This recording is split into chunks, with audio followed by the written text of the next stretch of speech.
Hechos capítulo 14, hermanos. A manera de recordatorio, el mes pasado, ya hace un mes, empezamos ese capítulo 14 y recuerdan que en el versículo 8 los apóstoles llegaron a una ciudad en Listra y Derbe, dice, ciudades, versículo 6, ciudades de Licaonia y de toda la región circunvecina, y predicaban el evangelio. El versículo 8 recordarán que hubo un milagro.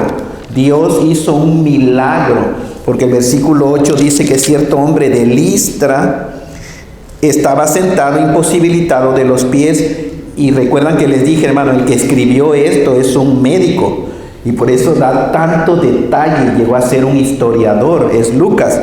Pero dice un versículo 8, cojo de nacimiento, que jamás había andado.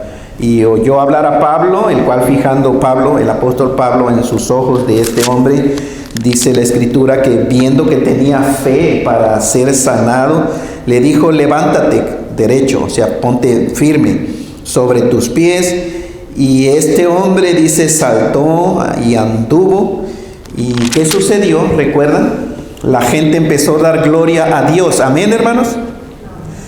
No, lean la Biblia, hermanos, vean, pongan atención a la Biblia. ¿Recuerdan lo que sucedió? Que la gente empezó, hermano, versículo 11, entonces la gente, visto lo que Pablo había hecho, alzó su voz diciendo en lengua licaónica, es decir, en el idioma de esa ciudad. Y aparentemente por eso el apóstol Pablo y los apóstoles no entendían qué cosa fue lo que dijeron. Pero dijeron, dioses bajo la semejanza de hombre han descendido a nosotros. Y les hablé la vez pasada de qué pena el sacerdote de un dios, Júpiter, qué cosa fue lo que hizo. Vamos a matar un becerro, vamos a hacer un sacrificio, porque ellos estaban creyendo de que Pablo y Bernabé, hermanos, o los apóstoles, eran dioses. Y ya querían hacer sacrificio. Y se pusieron, el sacerdote, el líder principal, animó a la gente para que empezaran a hacer tal cosa. Y eso, hermanos, es idolatría. Eso no agrada al Señor, eso es detestable a los ojos de Dios, porque solamente hay un Dios creador de los cielos y de la tierra que merece toda la honra, toda la gloria, toda la adoración. Y es nuestro Señor. Pero aquí la gente en ignorancia, hermanos, empezó a tratar de hacer eso. Versículo 14, cuando lo oyeron los apóstoles, Bernabé y Pablo rasgaron sus ropas y se lanzaron entre la multitud y dijeron, gritando, hermanos, varones, ¿por qué hacen esto? Y en eso terminamos el mes pasado, hermanos. Decía que ellos dicen, ¿por qué hacen esto? ¿Qué están haciendo? Dice, nosotros también somos hombres semejantes a ustedes. ¿Qué están haciendo sacrificios a nosotros si somos seres humanos igualitos que ustedes? ¿Recuerdan por qué hacen eso? ¿Por qué el ser humano hace tal cosa de venerar, de honrar, de adorar, de postrarse ante seres humanos, ante imágenes de seres humanos? Porque aquí eran obviamente imágenes, hermanos, identificando a un ser humano con Dios. Y el apóstol Pablo y Bernabé dice, ¿qué están haciendo? ¿Por qué hacen tal cosa? ¿Por qué empiezan a hacer sacrificios? ¿Por qué nos están honrando como si fuéramos dioses?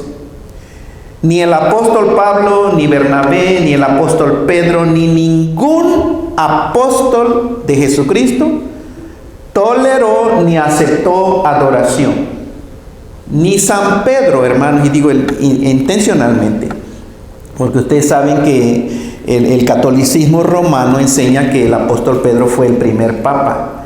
Pero el apóstol Pedro nunca permitió adoración, ni Pablo, ni ningún cristiano. Realmente a través de la historia, por muy grande y elocuente que sea el título que tenga, Un apóstol de Jesucristo no acepta adoración, ni veneración, ni nada que lo haga sentir como un ser especial o diferente a cualquier otro ser humano. Ninguno. Y aquí el apóstol le dice, ¿qué hacen? ¿Por qué están haciendo esto? Nosotros también somos hombres igualitos que ustedes. Pero dice el versículo 15 que les anunciamos. Y esa palabra, hermanos, es evangelizamos. Literalmente dice nosotros les estamos, que les evangelizamos de que de estas vanidades se conviertan al Dios vivo, que hizo el cielo y la tierra, el mar y todo lo que en ellos hay. ¿Qué hicieron el apóstol Pablo y Bernabé en esta situación, hermanos, cuando vieron a un grupo, realmente la gente era idólatra? Les predicaron el evangelio. Y en el mensaje del evangelio, versículo 15, dice que os evangelizamos que de estas vanidades se conviertan al Dios vivo. ¿De cuáles vanidades?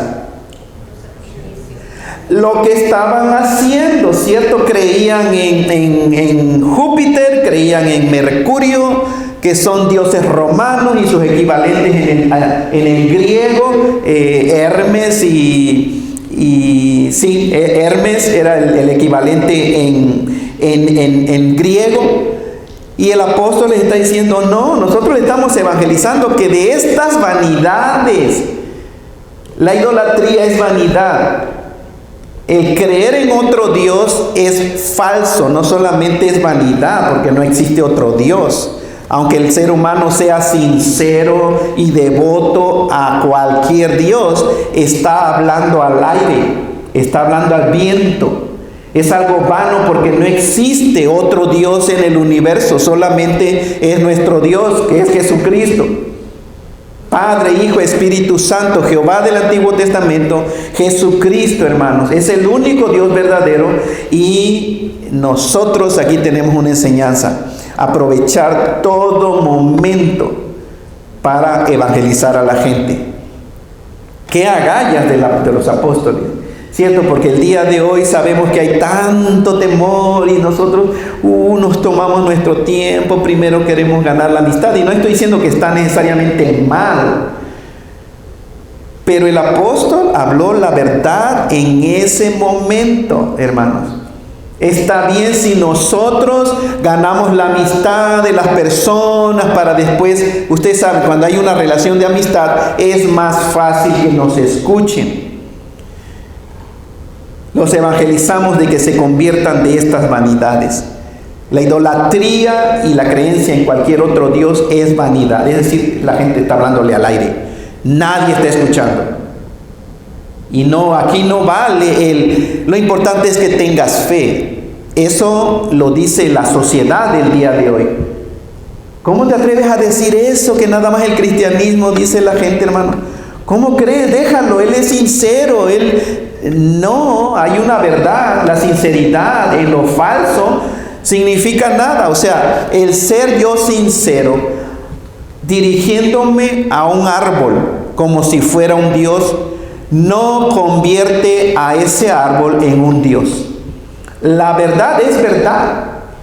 Mi creencia, aunque yo llore y sea la persona más sincera, más devota hacia el santo árbol o hacia la piedra, sigue siendo un árbol y sigue siendo una piedra, no va a cambiar. O sea, no caigamos en el error de la sociedad del día de hoy, que ponen a las emociones, a los sentimientos como un Dios. Y Dios nos libre si hace sentir mal a una persona. Entonces, no le digas nada. Esa es la sociedad que estamos viviendo el día de hoy. Déjalo, si cree en un árbol, déjalo. Si cree en un sapo, déjalo. Si cree en la tortilla, déjalo. Si cree en una piedra, déjalo. Si cree en fulano de tal, déjalo. Esa es la mentalidad del día de hoy. Pero dígame, hermanos y hermanas, si eso es amor. Es amor seguir dándole a esa persona que está engañada y no decirle la verdad. ¿Creen que eso es amor? Absolutamente no. Jesucristo no vino a hacer eso y es el ser que más ha amado al ser humano. Pero Jesucristo no se quedó callado porque había gente sincera en el santo, en el Dios Júpiter o en el Dios Mercurio. Tiene uno que hablar la verdad en amor, obviamente, pero hablar la verdad. Porque mi sinceridad no cambia la realidad. Dice que de estas vanidades se conviertan al Dios vivo. La conversión hacia el Dios vivo es lo que Jesucristo y lo que vino a predicar por medio del Evangelio. Lo que nosotros los cristianos predicamos es que la gente se convierta de estas vanidades. Nosotros no estamos en Roma, ellos tenían sus dioses. Pero pensemos en las vanidades de nuestra sociedad, de este tiempo en que estamos viviendo. Pero que no dejan de ser vanidades. El trabajo puede ser un Dios. La familia puede convertirse en un Dios vano, igual que lo que estamos viendo aquí. El trabajo, la familia, el cuerpo, la reputación, el dinero, la clase social. Y ustedes saben con tristeza, espero que todos estemos tristes, hermanos, de lo que estamos viendo que está sucediendo con los jóvenes y las señoritas el día de hoy. Satanás los ha engañado. Se están matando, literalmente se están matando. Están sufriendo porque están creyendo mentiras que vienen del fondo del infierno, ustedes saben.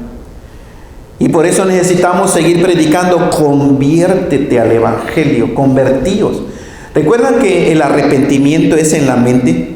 Arrepentimiento es cambio de mentalidad. Cuando el ser humano se arrepiente de verdad, entonces hace un cambio en su mente y empieza a dejar de creer esas vanidades, esas religiosidades, todo eso que nos enseñaron que Dios lo desaprueba y que Dios lo condena y que Dios lo rechaza. En mi mente hago a un lado eso y empiezo a creer todo lo que la Biblia enseña con respecto a la identidad y la obra de Jesucristo. Es decir, en mi mente, el ser humano que se arrepiente dice, a partir de hoy, creo que Jesucristo es el verdadero y el único Hijo del Dios vivo y verdadero. Creo que Jesucristo vino a este mundo como un ser humano, que murió en la cruz y perdonó todos mis pecados y que resucitó al tercer día para ofrecer salvación y vida eterna a todo el que lo quiera recibir. Y abre uno su corazón en tu mente. Eso es arrepentimiento. De ahora en adelante creo que la Biblia es la palabra de Dios. Y mi vida y mis creencias, es decir, mi fe y lo que practique, va a estar guiado por lo que Dios enseña en su palabra. Y recuerdan que no es completo o verdadero o perfecto arrepentimiento cuando tú dices, esto sí me gusta, pero esto no me gusta. Esto sí lo acepto, pero esto no lo puedo aceptar. No, eso no es arrepentimiento. Por eso es importante que nosotros, los cristianos, cuando hablemos y prediquemos el Evangelio, digamos a la gente que quede claro. ¿Realmente te has arrepentido? ¿Realmente estás dispuesto ahorita en este momento a desechar toda esa enseñanza que te han dado? ¿Y estás dispuesto a solamente creer en la Biblia? La moralidad de la Biblia para ti va a ser verdad y es lo que vas a vivir y es lo que vas a defender y es lo que vas a enseñar. ¿Estás dispuesto a hacer eso? Porque el mismo Jesucristo dijo, ¿qué hombre que queriendo edificar una torre no se sienta primero para ver si tiene lo que necesita para terminarla? No sea que habiendo empezado y no tenga para terminarla, la gente se empiece a burlar de él o de ella y a decir, mira, ese hombre empezó a edificar y no pudo terminar. Tiene el ser humano que sentarse y a considerar. Y por esto he hablado, hermanos, de los países del Oriente, hermanos, donde pienso en la India, en Irán, en esos países comunistas. Recuerdan que el que se convierte al Evangelio, se convierte al Evangelio. Porque ellos saben, antes antes de que una persona diga, acepto a Jesucristo, esa persona ya sabe lo que le va a suceder, ya sabe lo que implica el arrepentirse. Desafortunadamente en este país es muy diferente. Y por eso con mucha facilidad la gente dice, oh sí, yo soy cristiano, yo quiero recibir a Cristo. Porque el evangelio es, ¿quieres ir al cielo? La predicación es, ¿quieres ir al cielo? ¿Cuántos quieren ir al cielo? Levanten su mano los que quieren ir al cielo. ¿Quién no va a querer ir al cielo, hermanos? Pues todo el mundo, yo quiero ir al cielo. ¿Quieres que Dios te libre de tus problemas? ¿Quieres que Dios te sane? Oh, yo. ¿Quieres que Dios te bendiga y te prospere? Yo. Pues ¿quién no? Pero el evangelio es quien está dispuesto a morir por causa de Cristo Jesús. Te espera condenación, te esperan insultos, te espera humillación, te espera que te van a correr del trabajo, te espera que te van a hacer injusticia. O sea, ese es el evangelio, hermano. Es buena noticia en el sentido de que somos salvos y tenemos las promesas para nosotros en la Escritura. Jesucristo habló del yugo desigual en Mateo capítulo 11, ya vimos eso. Mateo capítulo 11, cuando habla acerca de mi yugo es fácil. Mi yugo es fácil y mi carga es ligera. Bueno, hermano, esto es, acuérdense que es en línea vertical, en línea relación Dios-ser humano. El yugo de Jesucristo realmente es ligero. No existe como tienes que hacer esto, tienes que hacer aquello para agradar a Dios. Es por fe. Esto es la línea vertical, pero a la línea horizontal, Cristo dijo, en el mundo van a tener aflicción, pero confíen, yo he vencido al mundo. El verdadero arrepentimiento sucede en la mente, y aquí está hablando específicamente los apóstoles a esta gente que se conviertan al Dios vivo. El arrepentimiento sucede en tu mente, la conversión es girar, convertirte. E implica cambio de dirección. Cambia tus acciones entonces. Entonces comienzas a hacer lo que la Biblia enseña. Comienzas a dejar de hacer lo que la Biblia condena. Eso es la conversión al Evangelio. Hemos creído en el Evangelio. Y recuerden que convertirte, si vas en esta dirección equivocada, te conviertes, es cambio de dirección. Ahora vas a ir hacia aquella dirección.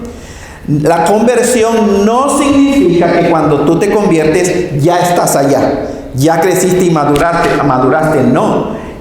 Necesitas ahora, de ahora en adelante, crecer en la gracia y el conocimiento de Jesucristo. Y entre más para ti sea importante,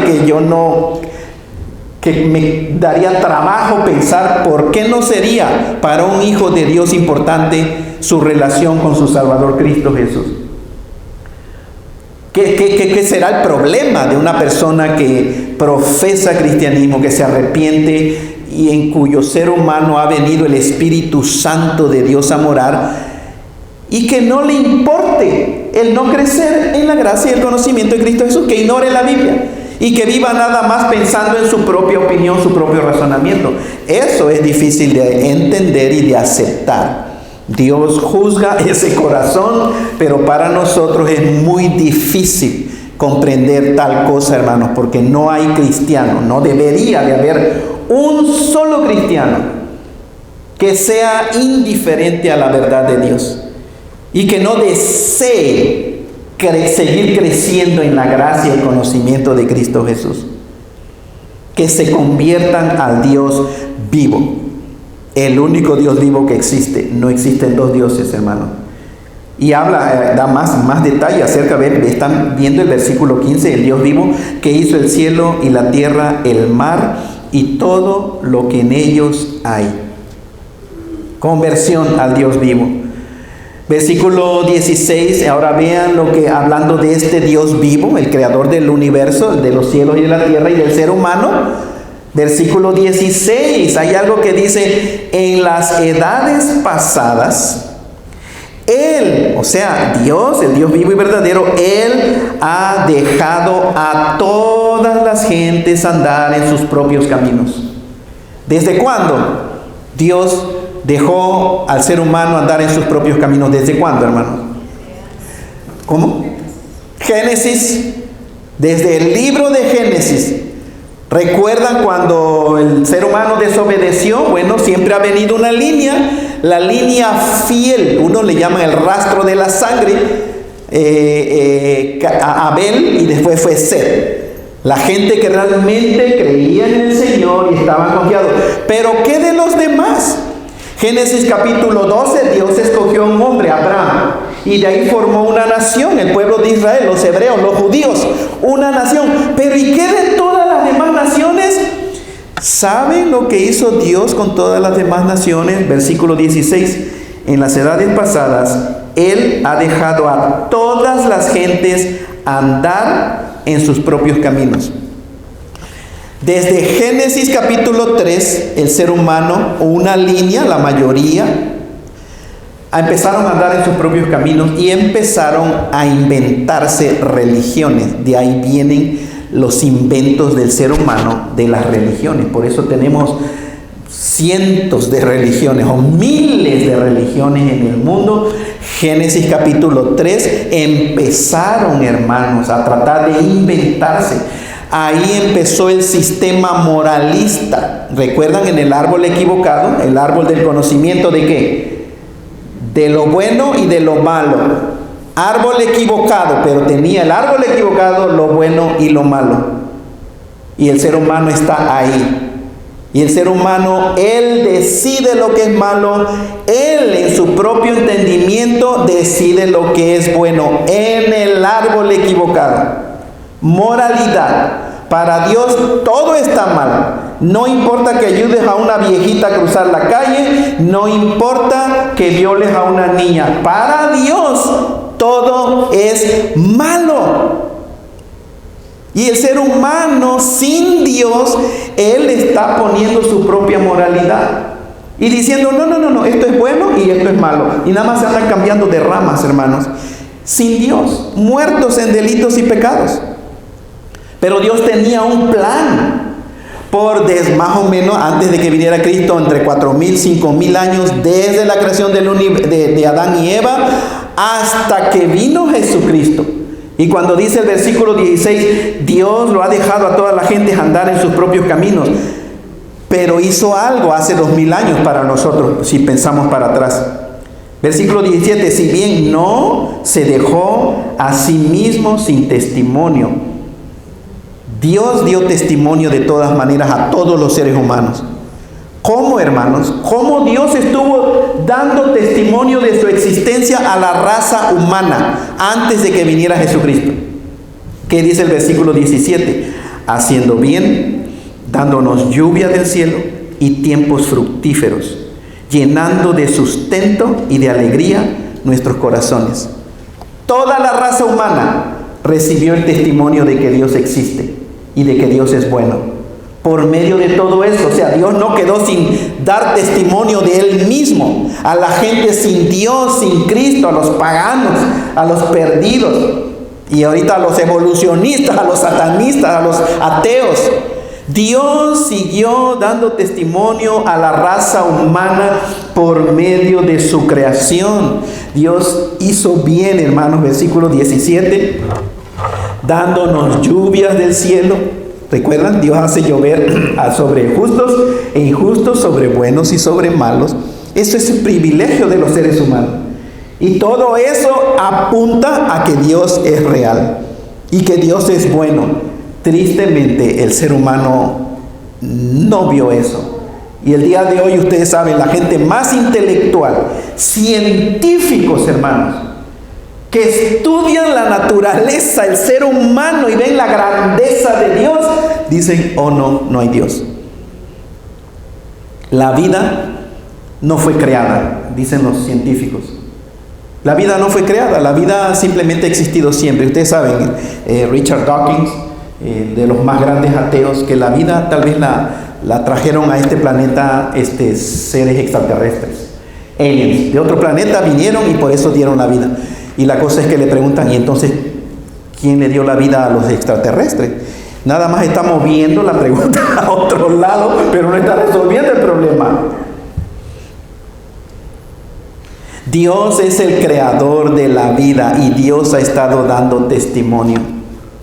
Y los científicos que rechazan que la vida fue creada por Dios y que el ser humano fue creado por Dios, el día de hoy, ¿saben qué están haciendo? Desesperadamente están tratando de crear la vida ellos, el ser humano. Porque si crean la vida, van a decir esto: la vida no fue creada. What? ¿Se dan cuenta? ¿Escucharon eso que acabo de decir? El ser humano que rechaza a Dios niega de que la humanidad, el universo fue creado, de que la vida fue creada por Dios. Lo niegan, lo detestan. Y dicen, si tan solo nosotros podemos crear la vida, vamos a probar de que la vida no fue creada. ¿No les parece una tontería eso, hermano? Porque entonces, si están correctos, están equivocados. ¿Cómo van a decir que la vida no fue creada logrando ellos crear la vida? Dios es el que creó la vida. Y la cosa es que Dios lo hizo de la nada. En el principio creó Dios los cielos y la tierra de la nada. Y si los seres humanos quieren crear la vida, tienen que pedirle prestado a Dios todo lo que Dios ya hizo. Versículo 18, hermanos. Y diciendo estas cosas, miren lo que sucedió, difícilmente lograron impedir que la multitud les ofreciese sacrificios. ¿Por qué, hermanos? Porque el ser humano tiene endurecido su corazón por el orgullo. Imagínense, hermanos, imagínense esos sacerdotes. ¿Cuántos años esos sacerdotes hablando de Júpiter y de Mercurio y haciendo sacrificios a esos dioses? Y viene una gente que les dice, esas son cosas vanas, conviértanse al Dios verdadero. ¿Cómo iba a quedar estos sacerdotes? ¿Cómo iba a quedar esa gente? Esa gente se enojó contra dos personas que les estaban hablando la verdad de Dios. Les dio mucho coraje que atacaran su idolatría. Les dio mucho coraje que apuntaran que esas son cosas vanas. Al punto de que agarraron y para ellos mataron al apóstol Pablo. Les dio odio. ¿Recuerdan en Hechos capítulo 7? ¿Qué sucedió en Hechos capítulo, creo, 6 o 7? ¿A quién mataron, hermanos? A Esteban, un diácono de la iglesia, uno de los primeros diáconos. Lo agarraron a pedradas y lo mataron. Entonces, ¿no les parece interesante cómo es el ser humano de arrogante y de orgulloso? No me digas que estoy equivocado. Yo ya sé lo que creo y no te atrevas a cuestionarme. Si tú dices algo de mi Dios, de mi Diosito, de mi idolito, te voy a odiar y te voy a matar. Nada diferente de lo que estamos viviendo el día de hoy. Nuestros hermanos allá en los países musulmanes y comunistas están enfrentándose exactamente a esto, porque se les habla la verdad de Dios y a la demás gente le da mucho coraje, y la solución es eliminar la evidencia. Elimino la evidencia, te odio porque no estás de acuerdo conmigo. ¿Les parece conocido esa expresión? El grupo hay que ser tolerantes, hay que ser tolerantes. Los cristianos son intolerantes, hay que ser tolerantes. Y el hermano Ken Ham me dice, ¿realmente tú eres tolerante? Oh, sí, yo soy, con uno del movimiento que ya llene el blanco.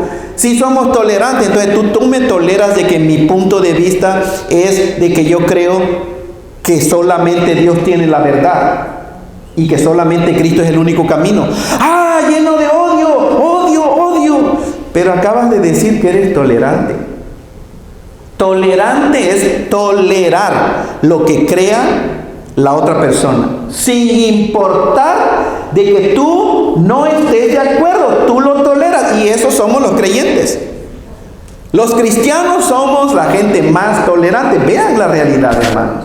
Miren lo que está sucediendo, los toleramos, pero la gente que dice que somos intolerantes y que ellos son tolerantes es la gente más intolerante que existe. No toleran que hablemos la verdad, no toleran que digamos que Jesucristo es el Hijo de Dios y el único camino a la vida eterna, al Padre. Entonces juzguemos realmente hablando de tolerancia.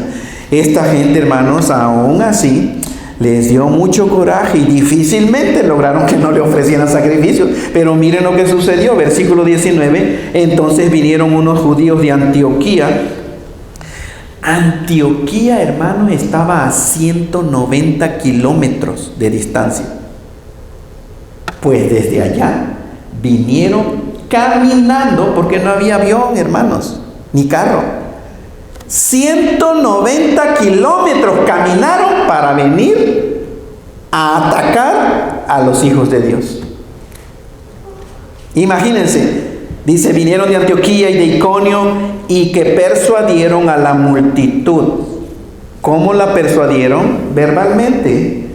¿Quién sabe qué tanto decían estos que acaban de llegar, estos cristianos, estos locos, este Pablo, este Bernabé? Miren lo que dicen. Solo Dios sabe cómo lograron persuadir a la multitud. Pero la multitud igualmente ciega, con engaño, hermanos. Si no tiene nadie la verdad, obviamente es fácil ser engañada y es fácil ser persuadida con la mentira. Y habiendo apedreado a Pablo, le arrastraron fuera de la ciudad pensando que estaba muerto. Lo apedrearon. Para ellos, el apóstol Pablo quedó sin vida. ¿Pueden imaginarse cómo quedó físicamente el apóstol Pablo, hermano? Lo agarraron a pedrada. Era una linchazón. Esto fue una linchazón. Lo lincharon de odio, de coraje, por hablar la verdad. Lo agarraron. ¿Pueden imaginarse el coraje con tirarle la piedra a la cabeza, a la cara, a los dientes, reventarle? O sea, todo lo golpearon, lo dejaron. Ellos pensaron, ya está muerto. Por eso lo arrastraron. Si estuviera vivo todavía no lo arrastraban. Es porque realmente ellos estaban convencidos de que estaba muerto y lo arrastraron fuera de la ciudad. Unos piensan que el apóstol Pablo en este momento en realidad murió y fue la experiencia que tuvo, que fue al tercer cielo. ¿Recuerdan? El apóstol Pablo dice, si es de jactarse, dice, pues yo también tengo que jactarme. Conozco a un hombre en la carne o en el espíritu, en el cuerpo, fuera del cuerpo, no lo sé, pero fue llevado al tercer cielo. Unos creen que fue esa experiencia, otros dicen que no, porque fueron 14 años atrás. O sea que no concuerda el evento con lo que el apóstol Pablo dice que 14 años atrás. Sea como sea, las dos cosas son reales, ¿cierto? El apóstol Pablo fue llevado al tercer cielo y también aquí lo dejaron como muerto. Pero miren el versículo 20. Dígame si esto no fue un milagro, hermanos. Pero rodeándole los discípulos, ¿qué sucedió con Pablo? Se levantó y entró a la ciudad ese día o esa noche, tal vez esa tarde que lo golpearon, que lo dejaron como muerto.